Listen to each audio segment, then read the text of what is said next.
पूर्णमदः पूर्णमिदं पूर्णात् पूर्णमुदच्यते पूर्णस्य पूर्णमादाय पूर्णमेवावशिष्यते। ॐ शान्ति शान्ति शान्तिः। असतो मा सद्गमय तमसो मा ज्योतिर्गमय मृत्योर्मा अमृतङ्गमय। ॐ शान्ति शान्ति शान्तिः।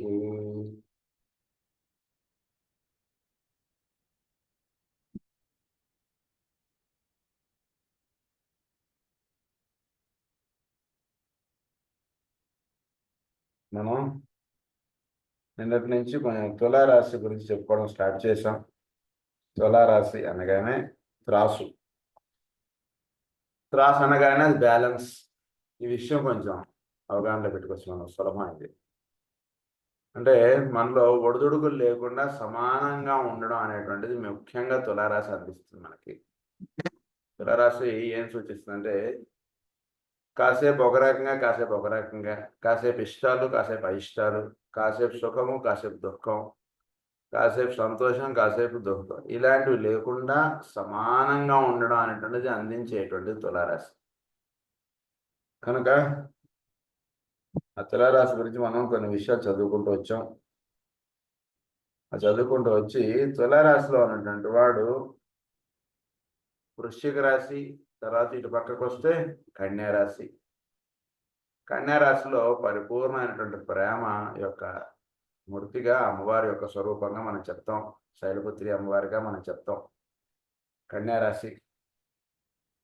కనుక తులారాశి నుంచి వీడు కన్యారాశిలో వీడు ప్రవేశించడం అనేటువంటిది జరుగుతూ ఉన్నప్పుడు వీటిలో జరిగేటువంటి విషయం గురించి నేను చదువుకున్నాము.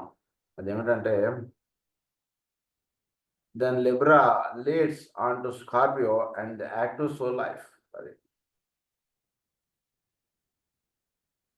is registered, recorded and noted in Virgo and balanced and assessed in Libra. అది సో ఈ లైబ్రా నుంచి వీడు స్కార్పియోలోకి వెళ్ళడం అంటే యాక్టివ్ సోల్ లైఫ్గా చెప్పాడు. అంటే మానవుడిగా లేదా ఒక వ్యక్తిగా వీడు జీవించడం అనేటువంటిది ఆగిపోయి ఒక సోల్గా పరిపూర్ణంగా వెచ్చుకోవడాన్ని వృశ్చిక రాశిగా చెప్తాం. అంటే ఏంటి ఎలా అంటే 1 to 7, that is the 7th is the manifested plane. ఇక్కడ నుంచి దీని నెక్స్ట్ స్టేజ్ ఏమంటే స్కార్పియో అంటే ఇలా ఉండడం అనేది death of things, death of manifestation. దీనికి సంబంధించినది డెత్ ఆఫ్ థింగ్స్ అంటే చెప్పినప్పుడు వృశ్చిక రాశిలో వీడు ఫలానా వ్యక్తిగా ఐడెంటిఫై అవ్వడం మానేసి వీడు సోల్గా వీడు ఐడెంటిఫై అవ్వడం అంటున్నది వృశ్చిక రాశిలో ప్రధానమైనటువంటి ఉపదేశం వారికి జరిగేటువంటిది. కనుక ఆ పాయింట్ ఆఫ్ వ్యూగా అక్కడ ఆ విషయం చెప్తున్నారు. తర్వాత వెర్గోకి వచ్చేటికి recorded and noted in Virgo, balance and assist in Libra. అది సో ఈ పర్సనాలిటీ అంటుంది, పర్సనాలిటీ నేచర్ ఇదంతా కూడా వీటిలో సోల్ లైఫ్ అంటుండేది చక్కగా నిలబడడం అంటుండేది కావాల్సినటువంటి యొక్క ఉపదేశం అంటుండేది వీడికి చక్కగా ఏర్పాటు అవుతుంది కన్యారాశి వలన. తర్వాత వీడికి తులారాశిలోకి వచ్చేటికి వీటిలో బ్యాలెన్స్ ఆఫ్ థింగ్స్ అంటుండేది రెండు ఏర్పడటం. ఈ రెండు సమానంగా ఉండడం అంటే సోల్ లైఫ్, పర్సనాలిటీ లైఫ్ రెండు కూడా బ్యాలెన్స్డ్గా ఉండడం అంటుండేది వీడికి తులారాశిలో అందివ్వబడుతుంది. దాని తర్వాత eventually bringing shout the tests and trials between the soul and the personality, which latter fights with power and determination to preserve on the status quo of the balanced expression of these two, where the preponderance of the personality influence is not possible. Libra can also be spoken of in terms of the meditation process as taught both in East and West. తులారాశి గురించి ఇంకొక రహస్యం మీకు ఏమని చెప్తున్నారంటే, తులారాశి అనగానే మనలో సాధనలో కూర్చున్నప్పుడు యమనేమో ఆసనం ప్రాణాయామ స్థితికి మీరు చేరినప్పుడు మనలో ఉచ్ఛ్వాసము నిశ్వాసము సమానంగా వెళుతుంటుంది. నెమ్మదిగా గాలి లోపల పీల్చుకోవడం, నెమ్మదిగా గాలి వదలటం.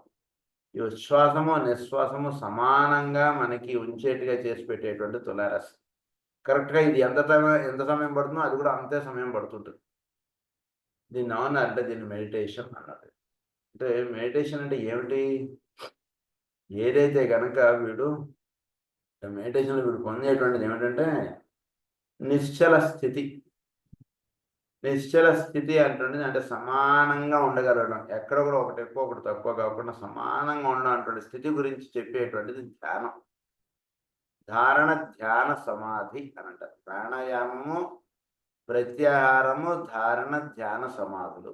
ప్రాణాయామంలో ఏం జరుగుతుంది? యమనేమ ఆసనంలో ఏం జరుగుతుంది అంటే వీడికి కావాల్సినటువంటి సెట్ చేసుకోవాల్సినవన్నీ వీడు సెట్ చేసుకోవడం అటువంటి జరిగిన తర్వాత ఆసనానికి స్థిర సుఖం ఆసనం అన్నారు. అంటే ఏంటి? అక్కడ అలా కదలకుండా ఉచ్ఛ్వాస నిశ్వాసంలో ధ్యానం చేస్తున్నాను. ఇది చేస్తున్న తర్వాత నెమ్మదిగా ఏమవుతుంది? తాళ లయాత్మకంగా వీడు ఉచ్ఛ్వాస నిశ్వాసంలో ఎప్పటికీ ఉండడం అంటే జరుగుతుంది.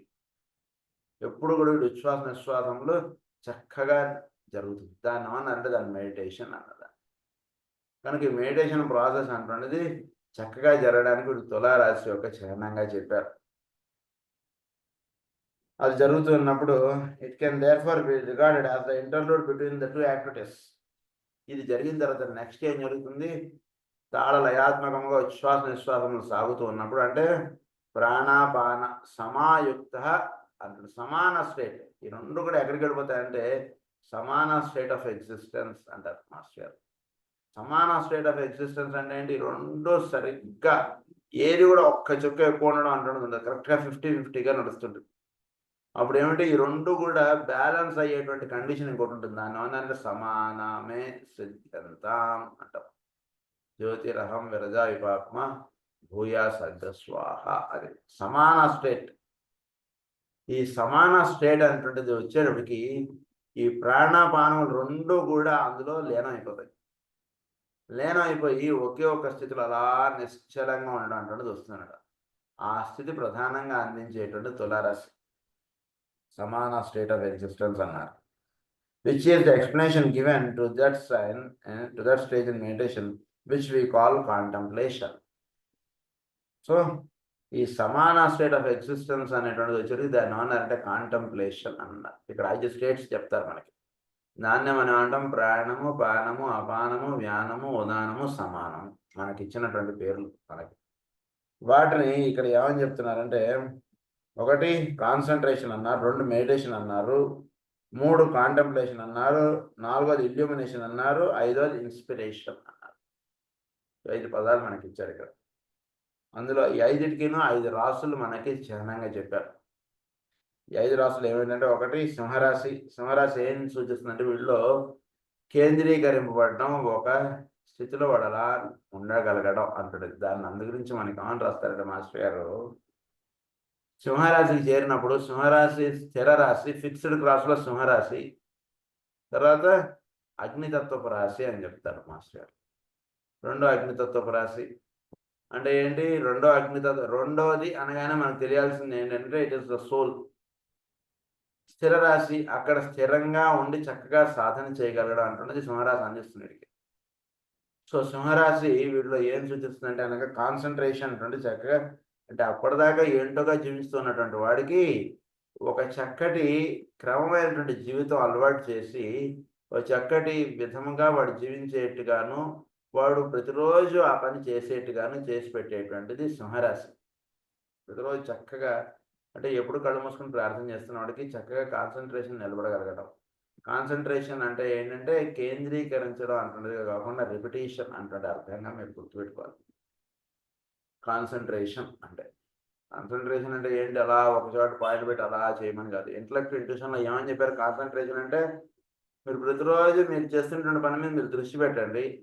ఆ పని చేస్తున్నటువంటి దాని యందు మీరు దృష్టి పెట్టి నిన్నటికన్నా ఈరోజు ఆ పని ఇంకాస్త బాగా చక్కగా చేయగలగడం అంటే మీకు వస్తుంది. దాన్ని ఏమన్నారంటే ఏంటి?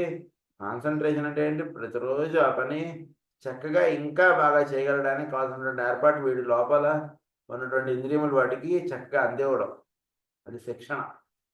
సో అది ఇస్తూ ఉండడం అంటున్నది వీడికి సింహరాశిలో జరుగుతుంది.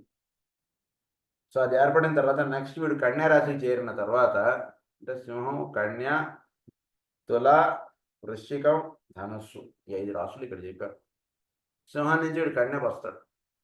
కన్యకి చేరినటువంటి వాడికి ఏం జరుగుతుంది? నెక్స్ట్ వీడు మెడిటేషన్ అన్నారు. సో ఒక చోట వాడికి అంటే అప్పటిదాకా కేంద్రీకృతం అవడం అంటున్నది లేదు. సింహరాశి రావడానికి ముందు కేంద్రీకరింపడం అంటున్నది లేదు. అయాం అంటున్నది వీడికి ఎక్కడ తెలియబడింది అంటే సింహరాశిలో తెలియబడింది. సింహరాశికి ముందు వాడు ఏర్పడడం అంటుంటే జరిగింది, కానీ వాడు ఉన్నాడు అన్నటువంటి స్థితిలో వాడు నిశ్చలంగా ఉండగలగడం, లేదా వాడు నేను అనేటువంటి ఇండివిజువల్ కాన్షియస్నెస్, ఇండివిజువాలిటీ అంటుండేది తెలియబడడం అంటున్నది సింహరాశిలో జరుగుతుంది.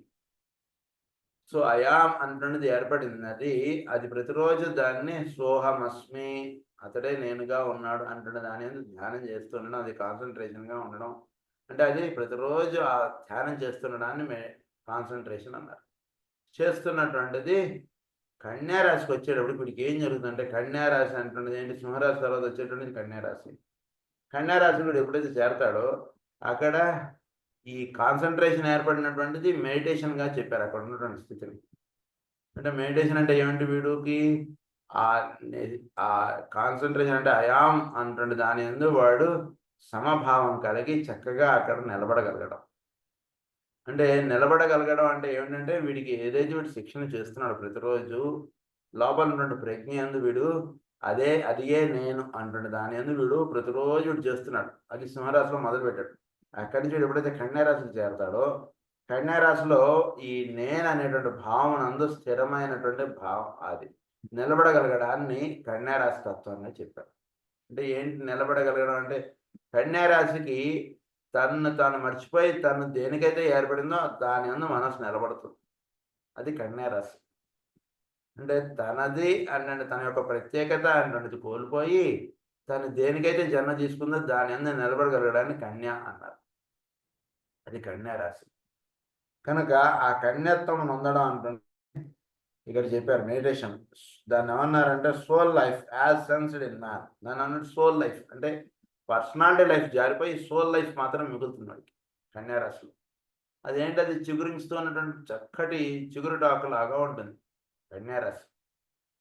అంటే పరిపూర్ణమైనటువంటి యవ్వన స్థితి, పరిపూర్ణమైనటువంటి అంటే మధురమైనటువంటిది, చాలా సుకుమారమైనటువంటి స్థితి, అప్పుడప్పుడే కన్నులు తెరుచుతూ ఉన్నటువంటి స్థితి కన్యారాశి. చాలా సుకుమారత్వంగా ఉంటుంది కన్యత్వం. కనుక అది సోల్ లైఫ్గా చెప్పారు. Soul life as sensed in man. ఇక్కడ కాన్సన్ట్రేషన్లో అంటే ఒక నిమిషం, ఇక్కడ లియోలో నేను ఇచ్చినటువంటి వర్డింగ్స్ ఏంటంటే సోల్ లైఫ్ ఫోకస్డ్ ఇన్ ఫారంగా చెప్పారు. Individualisation, self consciousness, undeveloped and average man, human experience. అవి ఆయన ఇచ్చినటువంటి పదాలు ఇక్కడ లియోకి. అదే మనం చెప్పుకున్నాం, సెల్ఫ్ కాన్షియస్నెస్ అన్న ఇవన్నీ చెప్పుకున్నాం. వెర్గోకి వచ్చేటప్పటికి soul life as sensed in man అన్నారు. ది జెస్టేషన్ పీరియడ్ అన్నారు. ఏంటి జెస్టేషన్ పీరియడ్ అంటే ఏంటి? అప్పుడే గర్భం దాల్చింది. ఎటువంటి గర్భం దాల్చిందంటే కనుక కన్యత్వం తొలగింపబడినటువంటి గర్భం దాల్చింది. అది కొంచెం అంటే అది కొంచెం అవగాహనలోకి తెచ్చుకొని కొంచెం బాగా లోతుగా వెళ్ళి పదాలు మీరు అర్థం చేసుకోగలిగితే అప్పుడు మనకి అంటే కన్యత్వం తొలగింపబడిన గర్భం దాల్చుట. అది ఇక్కడ కన్యారాశిలో ఇవ్వబడినటువంటి స్థితి. అంటే ఏంటంటే చక్కటి సాధన చేసుకుంటూ ఉన్నటువంటి వాడికి పరమాత్మతో అనుసంధానం చెందినటువంటి విషయం అది చాలా సుకుమారంగా అలా జరతడం. ఎక్కడ కూడా వీడు కన్యత్వం కోల్పోడు. అంటే ఏంటి? కన్యత్వం, కన్య అన్నటువంటి స్థితి అంటే ఏమిటి? ఈ రకంగా ఉండాలి, ఈ రకంగా ఉండకూడదు, ఇది ఏది లేనటువంటి భావం కన్యాభావం. నా గురువు అంటే ఇలా అంటున్న ఈ భావాలన్నీ తీసేస్తే ఏమిటో అది కన్యత్వం. అంటే ఒక చాలా అంటే అప్పుడే చిగురించుతున్నటువంటి పువ్వు, అప్పుడే విచ్చుకుంటున్నటువంటి పువ్వు ఎంత మధురంగా ఉంటుందో అది కన్యాస్థితి. అంటే ఏ ప్రభావము అక్కడ పడకుండా ఉన్నటువంటి స్థితిని కన్య అని అన్నారు. సో అటువంటి ఇదిగా ఉన్నటువంటిది జెస్టేషన్ పీరియడ్ అన్నారు. అంటే ఏంటి? దేని ఇన్ఫ్లుయెన్స్ కన్య మీద పడదు, కానీ అది గర్భత్వం దాల్చుతుందిట. అంటే ఏంటి, పరమాత్మ వాడిలోకి దిగినటువంటి విషయం వాడికి కూడా తెలియకుండా జరుగుతుంటుంది, వాడిలో జరిగేటువంటి కార్యక్రమం. అది కన్యత్వము అంటే. అంటే వాడికి కూడా తెలియకుండా ఆయన వాడిలోకి దిగుతాడు ఫస్ట్. వాడికి కూడా అంటే వాడికి ఎలా ఉంటాడు వాడంటే చాలా, అంటే ఒక కన్యగా ఉంటున్నటువంటి వాడిలోకి పరమాత్మ దిగి రావడం అంటే ఏమిటి, పరమాత్మ జస్టేషన్గా వచ్చాడు వాడిలోకి. అంటే వాడిలోకి జస్ట్ పాదల్లోకి పెరుగు వేసినట్టుగా ఎక్కడా కూడా పరమాత్మ తనలో ఉండి పనిచేస్తున్నటువంటి విషయం వాడికి తెలియకుండా వాడిలోకి దిగుతాడండి పరమాత్మ జీవుడిలోకి. అది కన్య అంటాడు దానికి. కన్యగా ఉన్నటువంటి వాడు అంటే వాడికి ఎక్కడ పరమాత్మ నాలో ఎక్కడున్నాడండి, అక్కడ ఎదురున్న విగ్రహంలో ఉన్నాడు అంతవరకు కరెక్ట్, లేదా మాస్టర్జీ గారి ఫోటోలో ఉన్నాడు, ఇంకెవరిలోనో గురువులోనో ఉన్నాడంటే నేను నమ్ముతాను. కానీ నాలో పరమాత్మ ఉండి పనిచేస్తున్నాడంటారా, అంటే వాడికి కూడా తెలియకుండా వాడిలో దిగుతాడు చూసాడు పరమాత్మ. దట్ ఈస్ కాల్డ్ ఆ దిగాలంటే ఏం చేయాలి వీడు, వాడి ప్రత్యేకత అనేది ఎక్కడా కూడా వాడికి ఉండకూడదు. అసలు పని చేసి పెట్టామంటే అంటే మన యొక్క వాసనలు అక్కడ అంటకూడదు ఆ పనిలో. ఆ పని ఎవరు చేశారో ఎవరు చెప్పలేనట్టుగా వీడు చేయాలి పని. అంటే వాడు ఏర్పాటు కానీ వాడు నేను పూజకంతా రెడీ చేసి వచ్చాను, లేదా గురు పూజలు అది చేసి వచ్చి ఎక్కడా కూడా వీడి మాటలు ఆ రకంగా రాకూడదు. వాడు ఆ పని చేసి వెళ్ళాడనేటువంటి విషయం అక్కడ ఎవ్వడికి తెలియకూడదు. అది కన్య. వేదిక మీద మనకి కొందరు గురు పూజ వేదిక మీద కొందరు కన్యలు అక్కడ ఉన్న అన్ని ఏర్పాట్లు చేస్తుంటారు పాపం ముందు రోజు నుంచి అదంతా. కానీ ఎక్కడా కూడా వాళ్ళు చేస్తున్నటువంటి భావం అక్కడెక్కడా కనబడదు చూడండి. అంటే ఎక్కడ కూడా ఎక్స్ప్రెషన్లోకి వాళ్ళ పేర్లు కానీ ఎక్కడా రావు వాడు. కానీ నిజానికి వాళ్ళు ముందు రోజు అంత చేస్తారు, అక్కడ అంత చేస్తుంటారు, అంత చేస్తుంటారు. అంటే చాలా సూక్ష్మముగా, చాలా సున్నితముగా, చాలా శ్రద్ధగా చేసేటువంటి కార్యక్రమం కన్య. చాలా చక్కగా చేస్తారు కన్యలు. అది కనుక ఆ కన్యా స్థితిలో వీడు పని చేస్తున్నప్పుడు, సాధన వీడు చేసుకుంటూ వస్తున్నప్పుడు, అంటే వీడి యొక్క జీవన విధానం ఒక కన్యగా ఉండాలి వీడిది. ఇక్కడ కూడా గంభీరత్వము, గాంభీర్యము, గడుస్తనం ఇలాంటివి ఎక్కడా ఉండకూడదు అసలు వీడి సాధనలో. నీవ నుంచి కన్యకు వచ్చాట అంటే వీడి సాధన చాలా పెన్సిల్ని చెక్కినట్టుగా వీడిలో ఉండకూడనటువంటి భావాలన్నీ అలా చెక్కేసుకోవాలి. చెక్కేసుకుని చాలా సూక్ష్మంగా, సున్నితంగా, సుకుమారంగా తయారవ్వాలి వీడు. తయారైనటువంటి వాడికి జెస్టేషన్ పీరియడ్ అన్నారు. ఈ జెస్టేషన్ పీరియడ్లో ఏం జరుగుతుంది, the stage of the hidden Christ. వీడు లోపలే ఉన్నాడు పరమాత్మ, వాడు హిడెన్గా ఉన్నాడు. ఉన్నాడా అంటే సందేహాస్పదముగా ఉన్నాడు. సందేహంగా అయినా సరే ఉన్నాడు కదా, ఆ వెలుగుని బాగా అడ్డుగా ఉంటుండడం అన్నీ అలా తొలగించేసుకోవాలి. చక్కగా పరమాత్మ యొక్క వెలుగు జీవుల యందు అలా చక్కగా, అంటే ప్రతివాడు వాడి యందు, జీవుల యందు అంటే చుట్టూతా ఉన్నటువంటి వాళ్ళు చూడడానికి ముందు వాళ్ళలో పరమాత్మ ఉన్నాడు అనేటువంటిది బాగా అవగాహనలో, అంటే బాగా దాని దర్శనంలోకి తెచ్చుకోవాలి. ఫస్ట్ దానికి కావాల్సినటువంటి ఏర్పాటు సింహరాశిలో ప్రారంభమవుతుంది. అక్కడి నుంచి వాడి కన్యారాశిలోకి వచ్చేటికి వాడికి తెలియకుండా వాటిలో పాలలో పెరుగు వేసినట్టు అవుతుంది. అది అలా నెమ్మదిగా రాత్రి పాలు తోడేసేసి పడుకుంటాం మనం, అది నెమ్మదిగా అది అలా తెలియకుండా అది అలా మారిపోతూ వస్తుంటుంది. ఎప్పుడైతే వీడికి పరమాత్మ యొక్క అనుగ్రహం అటువంటి జరుగుతుందో అప్పటి నుంచి వాడిలో అలా తెలియకుండా మార్పు, వాడికే తెలియకుండా అలా జరుగుతుంది. దాని అంటే జెస్టేషన్ పీరియడ్ అన్నారు. జెస్టేషన్ పీరియడ్లో క్రైస్ట్ ఎలా ఉంటాడంటే హిడెన్గా ఉంటాడు. The stage of the hidden Christ అన్నారు. ఇంటెలిజెంట్ మ్యాన్ అన్నారు. అంటే వీడిలో తెలివి అనేటువంటిది ఒకటి పనిచేస్తుంటాడు. ఆ తెలివి ఎటువంటి తెలివి అంటే ఇంతకుముందు వాడికి తెలియనటువంటి స్థితిలో నుంచి వీడికి తెలిసేటువంటి స్థితిలోకి వీడు అడుగు పెడతాడు. అంటే ఏదో ఉంది అంటే తెలుస్తూ ఉంటుంది. ఆ ఉండుట అంటే తెలియబడ్డాన్ని ఇంటెలిజెన్స్ అన్నారు. ఉండుట అంటుండే మనం ఎక్కడైతే అంటున్నామో దట్ ఈస్ ఇంటెలిజెన్స్. ఆ ఉండుట అంటే ఎక్కడైతే మనలో తెలియబడుతుంది అంటే దట్ ఈస్ పరమాత్మ. అంతే. సో దాన్ని ఏమన్నారు వాడినప్పుడు ఇంటెలిజెంట్ మ్యాన్ అన్నారు. తర్వాత ఏమన్నారు, personality as hiding the Christ life. ఇక్కడ పర్సనాలిటీ అంటున్నది క్రైస్ట్ లైఫ్ని, క్రైస్ట్ యొక్క ఎక్స్ప్రెషన్ని కప్పిపుచ్చుతోంది. పర్సనాలిటీ అంటుంటే తొలగింపబడిపోతే అప్పుడు క్రైస్ట్ పరిపూర్ణంగా వాడి నుంచి అలా పరిపూర్ణంగా వ్యక్తం అవుతాడు క్రైస్ట్. అది personality as hiding the Christ life. అది జరుగుతుంది. అది కన్యలో ఇది వీడిలో జరిగేటువంటి కార్యక్రమం. నెక్స్ట్ వీడు లైబ్రాలోకి ఎంటర్ అవుతాడు. కాంటెంప్లేషన్ అన్నారు. ఈ కాంటెంప్లేషన్ స్టేజ్లో ఏం జరుగుతుంది? Life of soul and form is balance. Soul life, personality life రెండు కూడా బ్యాలెన్స్డ్గా ఉంటాయి. అంటే వాడిలో స్థూలత్వము సూక్ష్మత్వమునకు సంబంధించినటువంటి కార్యక్రమం సమానంగా ఉంటుంది. అంటే వాడి యొక్క సాధన, వాడి యొక్క నిత్య జీవితం రెండు సమానంగా పెట్టుకోండి. ఎప్పుడు కూడా ఒకటి దాని మీద ఎక్కువ ధ్యాస పెట్టేస్తుంటాం, ఒక దాని మీద తక్కువ ధ్యాస పెట్టేస్తుంటాం. రెండింటిని కూడా సమానంగా పెట్టుకోవడం.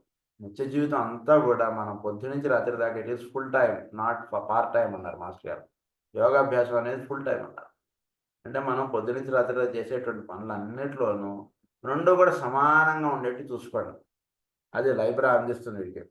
Neither dominates, equilibrium, an interlude wherein the soul organizes itself for battle and the personality waits. Soul organizes the battle and the personality waits. రెండు కూడా ఈక్విలిబ్రియం స్టేట్ ఆఫ్ ఎగ్జిస్టెన్స్లో వీడు అడుగు పెడతాడు. ఈక్విలిబ్రియంగా వీడు ఉండడం అనేది చక్కటి సాధన. అంటే సహజంగా సిద్ధింపబడవలసినటువంటి స్థితి ఏమిటంటే ఈక్విలిబ్రియం. ఎక్కడ కూడా మనలో ఈ అరిషడ్ వర్గాలు ఎక్కడ ఇవి కూడా మనం డిస్టర్బ్ చేయకూడదు. తను కోపం వస్తే వెంటనే చాలా చక్కగా అంటే ఉచ్ఛ్వాస నిశ్వాసాలు బాగా ధ్యానం చేస్తుంటే ఈ అరిషడ్ వర్గాలు మన జోలికి రావు. ఉచ్ఛ్వాస నిశ్వాసం చక్కగా ధ్యానం చేస్తూ చక్కగా ఈ తులారాశిని చక్కగా ధ్యానంలోకి నిలుపుకున్నటువంటి వాళ్ళకి సంగచ్చధ్వం సంవదధ్వం సంవో మనాంసి జానతాం అని చెప్పి ఇచ్చారు మనకు మాత్రం. అంటే సమాన స్టేట్ అలా అన్నీ కూడా చక్కగా సమముగా అవతరింపబడుగాక అని అంటారు. అంతా కూడా సమముగా ఉండాలి మనకి ఎప్పుడు కూడా. ఈ ఈక్విలిబ్రియం అంటే చక్కగా మన లైఫ్ ఎస్టాబ్లిష్ చేసుకోవాలి. మనం ఎవడో చరిచాడంటే మనం అరిచేసాం అనుకోండి, ఎవడో వచ్చేదో మాట్లాడాలంటే మనం వాడికి తగ్గట్టుగా మాట్లాడేసాం అనుకోండి, మన ఈక్విలిబ్రియంని మనం డిస్టర్బ్ చేసుకున్నాం అనుకుంటాం. బాగా గుర్తుపెట్టుకోండి. జనరల్గా ఏంటంటే ఇంత చదువుకున్నా మనం ఎక్కడ ఇంబ్యాలెన్స్ అవుతామంటే వాడు అన్న అరిస్తే నేను ఒక్క మాట కూడా అరవకూడదా అన్న దాంట్లో మనం ఇంబ్యాలెన్స్ అయిపోతాం. మనం అరవచ్చు, వాడిని తిట్టవచ్చు, వాడితో ఈక్వల్గా ఫైట్ చేయొచ్చు. కానీ provided if you are not losing the balance. మనం లూజ్ అయిపోతుంటే బ్యాలెన్స్, అప్పుడు మనం దేనికి ఎంత సాధన చేసుకుని మనం కూడా బ్యాలెన్స్ లూజ్ అయిపోతూ అరిచేసాం అనుకోండి, ఆ అరిచేసింది మళ్ళీ ఈ ఉచ్ఛ్వాస నిశ్వాసాలు సెట్ అవ్వడానికి ఎంత టైం పడుతుంది? అలా టైం పడుతుంది. ఒకసారి ఈ తాళం తప్పింది అనుకోండి, మళ్ళా తప్పడానికి ఎక్కువ అవకాశాలు ఉంటాయి మనలో. అది బాగా గుర్తుపెట్టుకోవాలి. సరే తప్పింది, వాడు అడిచినప్పుడు అడిచేసాను, మిగిలినప్పుడు అంత బాగానే ఉన్నాను కదా అంటే నెక్స్ట్ టైం మళ్ళీ తప్పడానికి చాలా తొందరగా అవకాశాలు ఎక్కువగా ఉంటాయి. మనం ఎవడైనా ఇంకొకటి ఎవడన్నా అడిచాడు మళ్ళీ అడిచేస్తాం మనం. కనుక ఈ తాళం లయము అంటున్నది మనకి ఎక్కడ కూడా తప్పకూడదు. అంటే ఇప్పుడు చక్కగా సమాన స్టేట్ ఈక్విలిబ్రియంగా వీడు ఉండాలంటే ఈక్విలిబ్రియంగా ఉండి మీరు కన్వే చేద్దామనే చేయండి. అది ఇక్కడ చెప్తున్నట్టు ఈక్విలిబ్రియం అన్నారు. And interlude where in the soul organizes itself for battle and the personality waits. This is the probationary path. డ్యుయాలిటీను ఇది ఈ స్థితిని ఉందంటే ప్రొబేషన్ అన్నారు. ఫస్ట్ స్టేజ్ని అంటే లియోలో వీడు యావరేజ్ మ్యాన్. వాడు ఏమీ తెలియనటువంటి వాడికి నేను ఉన్నానటువంటి తెలియబడుతుంది. నేను పలానా అన్నట్టు తెలియబడుతుంది. నేను పలానా వాడు అబ్బాయి పలానా అన్నట్టు తెలియబడుతుంది. సరే దాన్ని లియోగా చెప్పారు. దాని నెక్స్ట్ స్టేజ్ ఏమన్నారు? పర్సనాలిటీ. నెక్స్ట్ స్టేజ్ అంటే నేను, నా ఇల్లు, నా వాళ్ళు అన్నట్టు తెలియబడ్డాం. దాని నుంచి వీడు డిసైపుల్ అన్నాడు. అంటే వీడు ఒక చక్కగా ఒక విద్యార్థి, ఒక శిక్షకుడు, శిక్షణాలయంలో చేరినటువంటి ఒక విద్యార్థి స్థితి. విద్యార్థిగా ఉన్నటువంటి స్థితి నుంచి వీడు నెక్స్ట్ స్కార్పియోలోకి వెళ్తాడు. స్కార్పియోలో అంటే ఇల్యూమినేషన్, వెలుగు. The soul triumphs experience and Taurus consummated, astral glamour dissipated, soul light portion, the path of discipleship, the disciple. ఇప్పుడు ప్రొబేషనరీ పాత్ అంటే అర్హుడు అన్నారు, ఇక్కడేమో విద్యార్థి అన్నారు. అర్హత అంటే ఇప్పుడు విద్యార్థి కావడానికి కావాల్సినటువంటి అర్హత సాధించుకున్నవాడు వాడు. ఇక్కడ వీడు విద్యార్థి అయ్యాడు. విద్యార్థి అయినటువంటి స్థితిని అన్నారంటే వృశ్చిక రాశిలో వీడు విద్యార్థి అన్నారు. ఈ విద్యార్థిగా ఉన్నటువంటి ద సోల్ ట్రెంప్స్ అంటే సోల్ చక్కగా అంటే పర్సనాలిటీ అంటున్నది డామినేట్ చేసేస్తుంది. సోల్ ఇక్కడ పరిపూర్ణంగా డామినేట్ చేసేసి ఎక్స్పీరియన్స్ ఇన్ టారస్ కన్సుమేటెడ్. ఏదైతే వీడు ఎక్స్పీరియన్స్ వీడు టారస్లో స్వీకరించాడో ఆ ఎక్స్పీరియన్స్ అంటే పరిపూర్ణంగా ఇక్కడ వినియోగించుకుంటాడు. టారస్లో ఏమిటి వీడి ఎక్స్పీరియన్స్? వీడు టారస్లోకి వీడు ఎప్పుడైతే వీడు చేరతాడో అంటే టారస్లో ఏం ఎక్స్పీరియన్స్ అని వీడు ఇక్కడి నుంచి మామూలుగా మనకి ఎక్కడ స్టార్ట్ అయింది మన జర్నీ? మేన్ రాశిలో ప్రారంభం. మేన్ రాశిలో ప్రారంభమైనటువంటి వాడు వృషభ రాశి చేరేవాడికి అక్కడ మొత్తం ఎక్స్పీరియన్స్ అంతా వచ్చింది. దాన్నే మనకి చక్కగా ఈ టారెట్ కార్డ్స్లో ఏమని రాస్తారంటే వీడు 0 దగ్గర స్టార్ట్ అయినటువంటి వాడు 12 దగ్గర చేరేవాడికి వాడికి ఒక ఎక్స్పీరియన్స్ వాడి పరిపూర్ణం. నెక్స్ట్ ఎక్స్పీరియన్స్కి వాడు తయారై వాడు సంసిద్ధుడై ఉన్నాడు అనేటువంటి విషయంగా అక్కడ రాస్తారు. చాలా అద్భుతంగా. సో ఆ రకంగా ఇక్కడ కూడా వీడు ఒక సర్కిల్ కంప్లీట్ అయింది వీడు. ఆ ఎక్స్పీరియన్స్ అంటే గుర్తుపెట్టుకుని వీడు స్కార్పియోలో సాధన మొదలు పెడుతున్నాడు. అదే పిచ్చివాడే చేయట్లేదు. ఇంతకుముందు స్కార్పియోలో ఉన్నవాడు వేరు, వీడు స్కార్పియోలో ఉండడం వేరు. అది ఇద్దరికి తేడా ఉంటుంది. ఇద్దరు సిటీలోనే ఉంటున్నా, ఇద్దరిలో తేడా ఉంటుంది. వీడు ఏం చేస్తున్నాడంటే వీడు టారస్ దాకా వచ్చినటువంటి ఎక్స్పీరియన్స్ వీడు గుర్తుపెట్టుకుని ఉన్నాడు చేతిలో. అది పెట్టుకుని ఆస్ట్రల్ గ్లామర్ డిసిపేటెడ్ అంటే చోటులో ఎన్నో రకాలైనటువంటివి వీడిని అలా ఆకర్షించేస్తూ ఉంటాయి. ఇది చిన్నది ఏదేదో ఇలా ఎన్నో అంటే ఆకర్షణల గురించి మనం లిస్ట్ చదువుకోకర్లేదు. ఎన్నో రకాల ఆకర్షణలు మన అలా లాగేస్తూ ఉంటాయి. అవన్నీ ఇక్కడ వృశ్చిక రాశిలో ఉన్నటువంటి ఏది ఆకర్షించలేదు. ఒకే ఒక్కడు ఆకర్షించగలడు, వాడే పరమాత్మ. అంతే. మిగిలిన ఎన్ని వాడు ముందు పెట్టినా అవేవి ఆకర్షించలేవాడు. మరి ఎందుచేత ఆకర్షించలేకపోయాయి అంటే వీడు ఈ శిక్షణ పొంది ఉన్నాడు కాబట్టి అవేవి వీడిని ఆకర్షించలేకపోయి, వేరే వాళ్ళు ఆ శిక్షణ జరగలేదు కాబట్టి అవన్నీ వాడిని ఆకర్షించేసి. అంతే ఇక్కడ తేడా. సో టారస్ వీడు చేరాడు కాబట్టి వాటి నుంచి వీడు పూర్తిగా వీడు శిక్షణ పొందాడు. అందులో వీడి ముందు ఒక భాండాగారం అలా ఉంచినా సరే వాటికి అవన్నీ పక్కకి సర్దేసేసుకుని చక్కగా వీడి పాటు వీడు భాగవతం చదువుకుంటూ కూర్చుంటాడు. వీటినన్నింటి మనం లాకర్లో పెట్టుకోవాలి.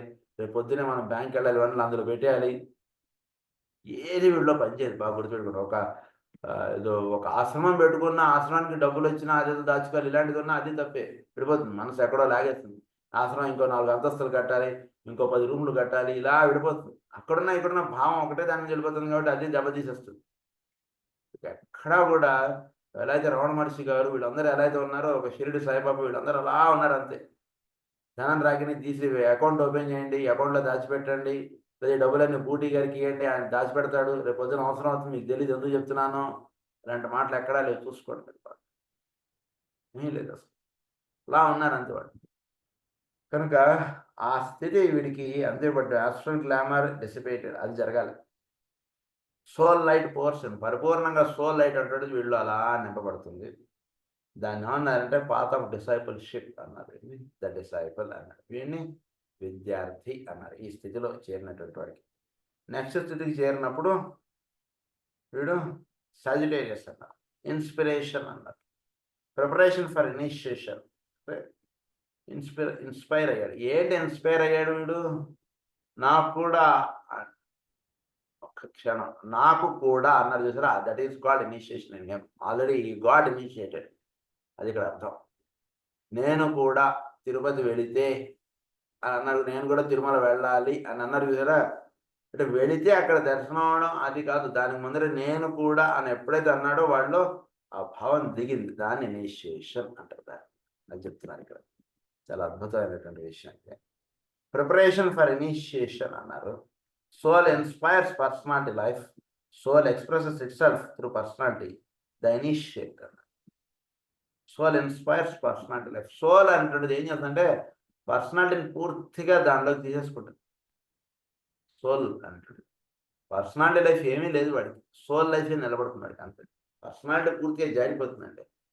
అంటే నేను నా వాళ్ళు ఇవన్నీ జారిపోతాయి. సోల్గా వాడు తెలియబడతాడు. ఒక వెలుగుగా తెలియబడతాడు. వెలుగుగా జీవించడం అంటున్నది అభ్యాసంగా నిలుస్తుంది వాడికి. Soul expresses itself through personality. Soul మాత్రమే పర్సనాలిటీని వాడుకుంటుంది. పర్సనాలిటీ ఎక్కడ సోల్ని వాడుకోదు. నువ్వు నోరు మూసుకుని లాభం కూర్చో నడవదు ఆ మాట. సెక్రటరీ గారు మినిస్టర్ గారు లోపల పెట్టేసి ఈయనే ఫైల్స్ అన్ని చేసేస్తున్నారు అన్నట్టుగా చెప్తారు మాస్టర్ గారు మనకు యోగ ప్రసంగాలు వాటిలో. సో అటువంటి స్థితిని వీడు పూర్తి వీడు దాటిపోయిన వాడు అవుతాడనమాట. ఎప్పుడైతే వీడు ధనుసు రాశిలోకి చేరతాడు ఆ స్థితిని వీడు ఏమన్నారంటే ఇనిషియేట్ అన్నారు. ఆ స్థితిని వీడు ఉపదేశకుడు అన్నారు. I would here remind you that the initiation is taken in Capricorn, the man is an initiate before he is initiated. This is the true secret of initiation.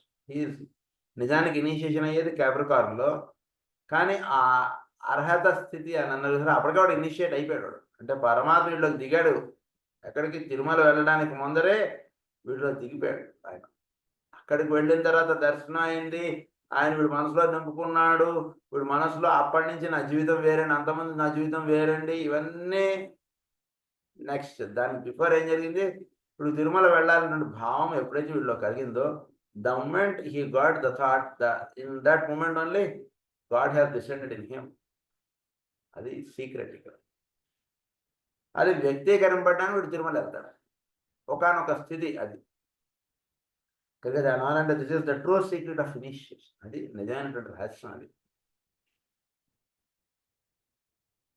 I would here remind you that the initiation is taken in Capricorn, because therefore the activity wherein the personality grows and develops, and yet at the same time it veils and hides and hidden man of the heart, which is the Christ, within each human form.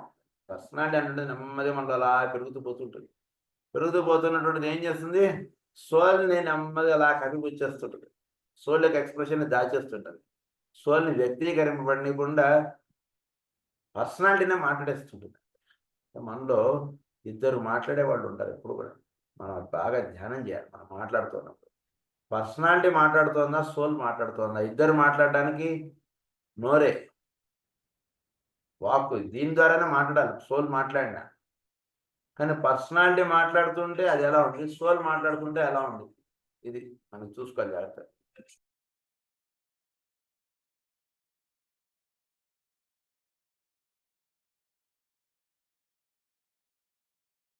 కనుక ఈ personality soul ఇద్దరు మాట్లాడడం అంటున్నది వీడి యొక్క mouth, దీని ద్వారానే జరుగుతుంది. కనుక వీడి వాక్కు పర్సనాలిటీగా రాకుండా సోల్గా రావడం అంటున్నది సహజ సిద్ధంగా ఏర్పడేటువంటిది వీడి స్థితికి చేరినటువంటి వాడికి. మిగిలిన వాడికి పర్సనాలిటీనే వీడి వాక్గా వ్యక్తం అవుతుంది. అది ఇద్దరికి తేడా. Man of the heart which is the Christ, అది వీడిలో కప్పిపుచ్చబడుతుంటుంది. You have then the interlude wherein the point of balance is reached between these two and neither is dominant. రెండు కూడా సమానముగా ఉంటాయి. పర్సనాలిటీగా అంటే ఉప్పు ఎక్కువైంది, కారం ఎక్కువైంది అంటే చెప్పగలిగేది వాడు పర్సనాలిటీగా ఉన్నప్పుడు చక్కగా చెప్పగలుగుతాడు. పదార్థం ద్వారా ఎనర్జీని పొందడం అంటే జరుగుతూ ఉండేది సోల్గా జరుగుతుంది. రెండింటిని సమానంగా వీడు వాడుకుంటాడండి. అంటే పదార్థం రుచిగా చేసుకోవడం అంటున్నది కావాలి, కానీ రుచిని ఎంతవరకు వాడుకోవాలంటే పదార్థాన్ని స్వీకరించడం వరకే.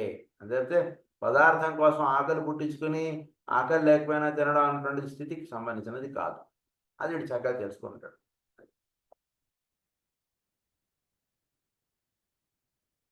Is reached between these two and neither is dominant. The scales tip back and forth. అంటే దాంట్లో కాసేపు అట్లా కాసేపు ఇట్లా, in either direction, or as it is sometimes expressed, man swings between the pairs of opposites. He swings. Hence, the importance of this sign in the life expression of the man, and hence also its peculiar difficulty. It provides the peculiar difficulty would provide this. అంటే అదా ఇదా వీళ్ళు రెండు అంటే భావాలు వీళ్ళు నిలబడుతున్నప్పుడు అదా ఇదా అంటే it gives a peculiar difficult. అంటే చదువుకోకముందు హాయిగా ఉండేది, వీడికి అనిపించినట్టు చేసుకుంటూ వెళ్ళిపోతున్నాడు. చదువుకున్న తర్వాత అది చేయాలా ఇది చేయాలా, ఈ గందరగోళం ఎక్కువైపోతుంది, టెన్షన్ మైండ్స్లో. కనుక ఇట్స్ ఎ పెక్యులర్ డిఫికల్టీ అన్నారు. ఇట్ ప్రొవైడ్స్ ద క్యూరియస్ సీసా experience which proves as so distressingly bewildering first to the man who seeks to be entirely human but finds within himself impediments and urges which drive him onto something which is higher than the human. It drives which is higher than the human.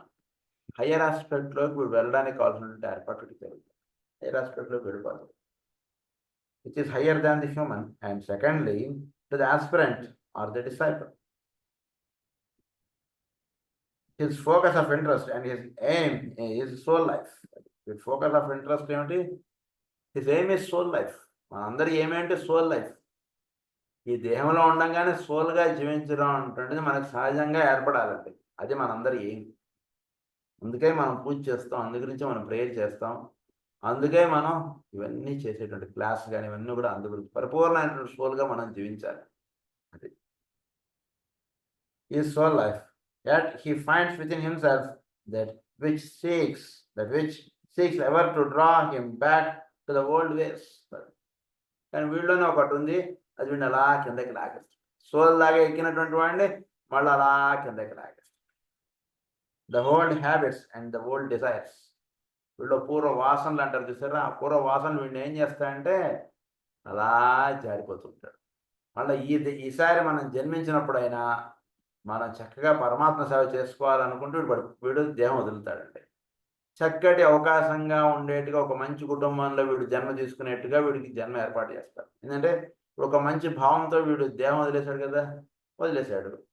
ఒక మంచి కుటుంబంలో వీడు పుట్టేట్టుగా చేస్తాడు భగవంతుడు. మంచి options ఇచ్చాడు. చక్కగా వాళ్ళ ఇంట్లో పొద్దున లేవగానే ప్రేయర్ చేసుకుంటారు, పూజ చేసుకుంటారు, ఇలా ఏదో ఉంటూ ఉంటుంది. ఉదాహరణకి ఏదో గుడిలో ఒక అర్చకుడు వాళ్ళ ఇంట్లో పుట్టేట్టుగా చేశాడు. చక్కగా పొద్దు నుంచి రాత్రి దాకా గుడికి మనం రేపు పొద్దున్నే వెళ్ళాలి, గుడి అంతా కడుక్కోవాలి, రేపు శనివారం మనకి అందరికీ ఇది వస్తారు. అలా ప్రతిరోజు దైవ సాన్నిధ్యం అనుభవించేటువంటి కుటుంబంలో పుట్టారు. కానీ పుట్టినా ఏమవుతుంది, పూర్వ వాసనలు అనేటువంటి వీడిని అంటుకుని ఉండేటప్పటికి వీడికి ఎందుకో తెలియనటువంటి అంత అదృష్టం దక్కినా అది పొందలేని వాడు వీడు అయిపోతున్నాడు జీవుడు. ఇది ఎక్కువ ఇక్కడ బాధాకరం. This sign is sometimes called the place of judgment. But it is here that the decision is made and the die is cast which separate the sheep from the goats, or those constellations ruled by Aries, the ram or lamb, and those ruled by Capricorn, the goat.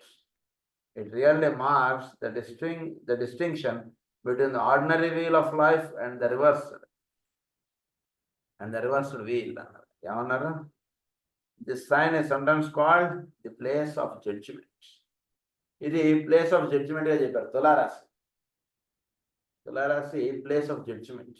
Judges are born, అది వేరే sign. కానీ place of judgement అంటుండేది ఇక్కడ చెప్పబడేటువంటి sign. Place of judgement అన్నారు దీన్ని.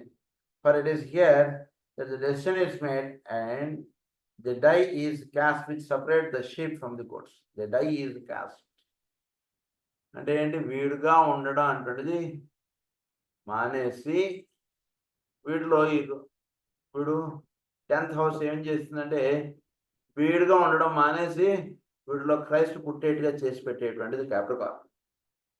కనుక దాని ఏమన్నారంటూ the sheep is separated from the goat. ఆ స్థితి వీడు ఎప్పుడైతే వీడు క్యాప్రికార్న్లో వీడు ఉంటాడో, క్యాప్రికార్న్లో ఏమండి ది సేవియర్ ఈజ్ కమింగ్ అన్నారు. అంటే వీడు ఒక సేవియర్గా తయారవుతాడు. ఒక చక్కటి ఉపదేశం పొందడానికి కావాల్సినటువంటి ఇందాక చెప్పారు ఇనిషియేషన్ అంటే వీడికి ఆ అర్హత అంటే సంపాదించుకున్నట్టుగా అవుతాడు. ఇనిషియేషన్ అనేది అవుతుంది.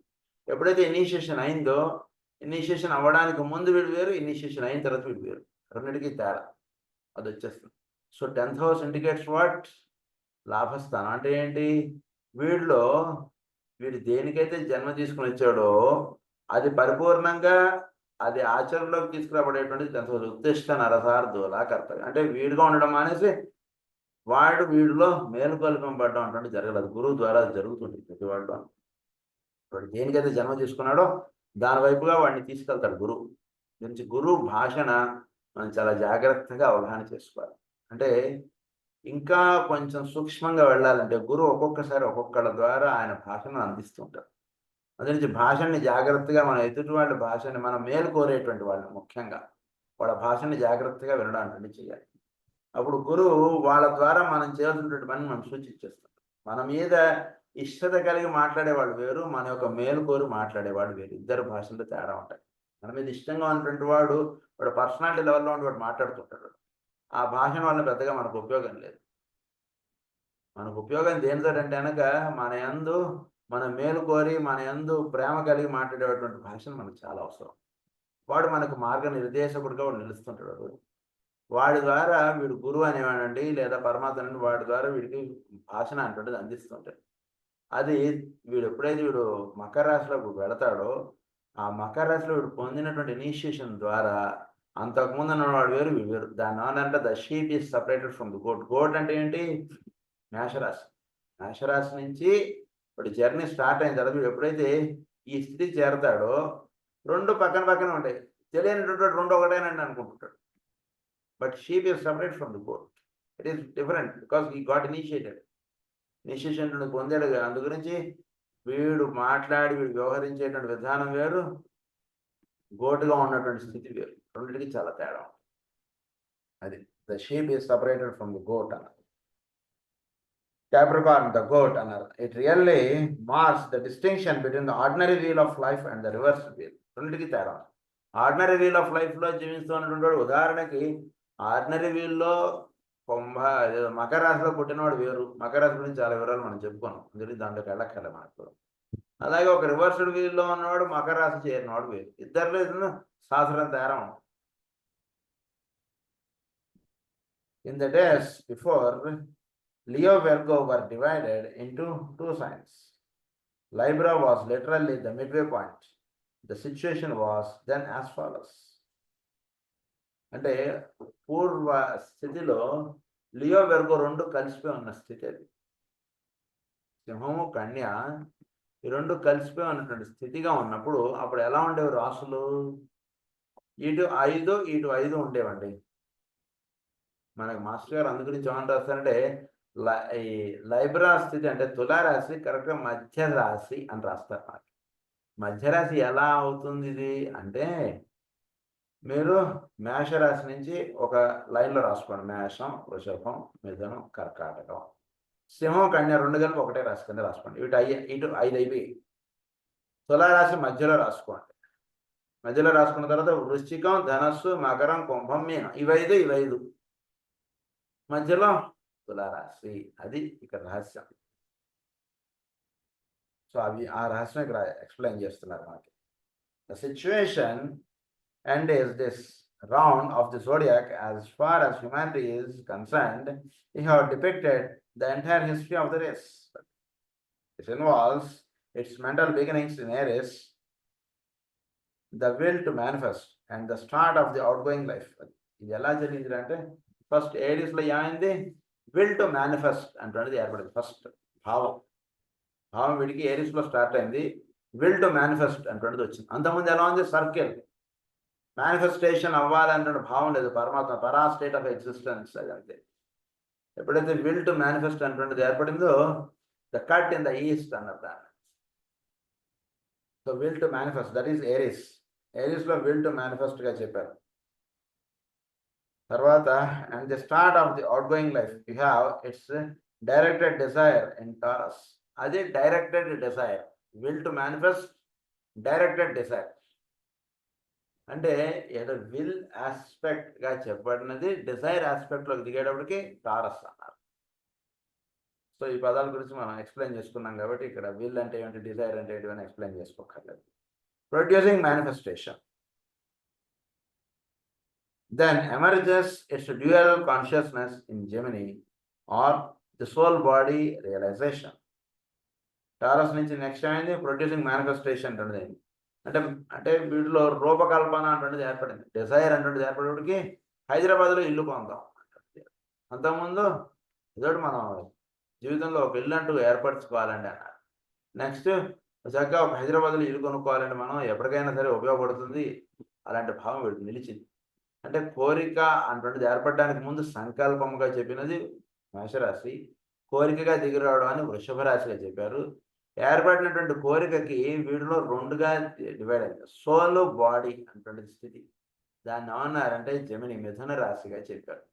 అంటే డిజైర్ ఆస్పెక్ట్ ఎప్పుడైతే దిగిందో, అది కొంచెం కింద దిగిందో, అప్పుడు వీటిలో రెండుగా వస్తారు. రెండు స్థితులు ఉన్నాయి వీళ్ళు. డిజైర్ అంటున్నది ఏర్పడిన తర్వాత, సంకల్పము కోరిక ఏర్పడిన తర్వాత ఇంకాస్త కింద దిగేటికి ఏమిటి రెండు స్థితులు ఉన్నాయి అక్కడ. వాటిని ఏమన్నారంటే సోల్ బాడీ అని అన్నారు. సృష్టి చేద్దాం అంటే సంకల్పం ఏర్పడిన తర్వాత సృష్టి కావాల్సినటువంటి ఏర్పాటు ఇది కోరడాన్ని అమ్మవారి స్థితి అన్నారు. దాన్ని వృషభ రాశిగా చెప్పారు. మేషరాశి, వృషభ రాశి. వృషభ రాశి ఏర్పడిన తర్వాత producing manifestation, then emerges its dual consciousness in Gemini or the soul body realisation. అంటే ఎప్పుడైతే వీడు అంటే పరమాత్మ ఏర్పడిందో అంటే కోరిక అంటే ఏర్పడిందో చోట్లోకి దిగి రావడం అంటే జరుగుతున్నప్పుడు వీళ్ళిద్దరూ జంటగా దిగి వచ్చారు, జంటగా ఏర్పడ్డారు. అంటే పరమాత్మ అమ్మవారు అమ్మవారు వీళ్ళిద్దరికి జంటగా దిగి వచ్చారు సృష్టిలో. ఈ జంటగా దిగి రావడం అటువంటి దాన్ని ఇక్కడ ఏమన్నారంటే సోల్ బాడీగా చెప్పారు. The process of physical incarnation go forward in Cancer. So soul body అన్నది ఏర్పడిన తర్వాత భౌతికత్వం పూర్తిగా ఏర్పడడం అంటున్న దాన్ని క్యాన్సర్ స్థితి, కర్కాటక రాశి. పరమాత్మ అది అమ్మవారు దిగి వచ్చినటువంటి దానికి మెరుగులు దిద్దారండి. మెరుగులు దిద్దడం అంటే జరిగినటువంటి దానికి అంటే అమ్మవారు చాలా ప్రస్ఫుటంగా అంటే విగ్రహం తయారైనటువంటి దానికి అలంకారం చేయడం. అలంకారం ద్వారా మనం అమ్మవారిని దర్శిస్తాం, అలంకారం ద్వారా మనం పరమాత్మను దర్శించగలుగుతాం. అలంకారం లేకపోతే మనం పరమాత్మను దర్శించడం కొంచెం కష్టం. అలంకారం చేయడానికి చాలా వైభవత్వం, ఆ వైభవత్వాన్ని అమ్మవారు అన్నారు. కనుక అది కర్కాటక రాశిగా చెప్పారు ఇక్కడ. అంటే so how from Aries to Cancer it came అంటే విషయం మనకి ఇక్కడ ఎక్స్ప్లెయిన్ చేశారు. Next and followed by the dual development of the soul body or the subject and objective consciousness use the God man in Leo Virgo. ఏమన్నారు? Cancer తర్వాత followed by the dual development of the soul body. ఈ dual development ఏదైతే వచ్చిందో soul body అది ఫర్దర్గా or the subject and objective consciousness and the God man అన్నారు. ఇక్కడ వీడు మానవుడిగా ఏర్పడినటువంటి వాడు, వీడు గాడ్ మ్యాన్ ఈ రెండు వాడిలో ఉన్నాయి పరిపూర్ణంగా. వీడు దైవమా దైవమే, మానవుడా మానవుడు. సో ఈ రకంగా వీడు భౌతికత్వంగా వీడు వ్యక్తీకరింపడం అంటున్నది లియో వెర్గోగా చెప్పారు. మేనిఫెస్టేషన్ అయ్యాడు, నో డౌట్. వాడికి దేహం అంటున్నది ఇచ్చేశారు. దీని గురించి ఇంకొంచెం జాగ్రత్తగా నెక్స్ట్ క్లాస్లో మనం చదువుకుందాం. స్వస్తి ప్రజాభ్య పరిపాలయంతాం న్యాయేన మార్గేణ మహిం మహీషాః గో బ్రాహ్మణేభ్యః శుభమస్తు నిత్యం. లోకాః సమస్తాః సుఖినో భవంతు. లోకాః సమస్తాః సుఖినో భవంతు. లోకాః సమస్తాః సుఖినో భవంతు. ఓం శాంతి శాంతి.